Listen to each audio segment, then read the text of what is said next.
Kani-kani ang diskarte ang ilang mamimili sa harap ng hindi maiwasang pagtaas ng presyo ng bilihin. Ang ilan nga sa kanila, matyagang pumipila sa Kadiwa Store para sa mura at sariwang paninda.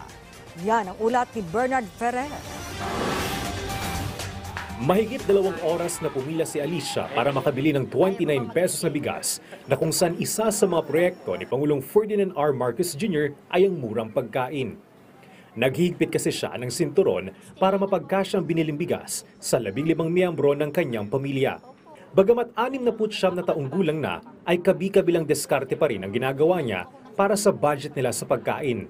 Kaya kahit nakatira sa Commonwealth Avenue, ay sinadya niya ang Kadiwa Store sa Elliptical Road sa Quezon City kung saan mabibili ang murang bigas. Sa maraming pamilya, malaking tulong po ito kasi puwapatak lang po ito ng 29. Talagang binabudget ko po yung bigas. Pinagkakasya namin yung 3 kilo sa maghapon. Hindi rin siya nawawala sa tuwing namimigay ng ayudang gobyerno, lalo't dagdag tulong din ito sa pang-araw-araw nilang pangangailangan. Maaga rin nagpupunta sa Kadiwa si Divina para bilhin ang pang-1 linggo nilang pagkain. Sa ganitong paraan, makakatipid kasi siya, lalo't mura at sariwa ang mga binili niyang gulay. Plano po yung lulutuin ko for mga 2 to 3 days. Tapos para po makain din yung mga tira after. Hindi luto ng luto. Takbuhan din ni Marisa ang Kadiwa, lalo't pasok sa budget niya ang mga itinitinda rito.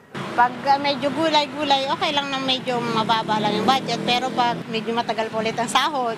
Kaya malaking tulong sa pagbabudget ng mga mamimili ang murang bilihin sa Kadiwa. Umaasa sila na marami pang maaabot ng Kadiwa dahil malaking tulong din ito sa mga magsasaka na direktang pinagkukunan ng mga bilihin. Bernard Ferrer para sa Pambansang TV sa Bagong Pilipinas.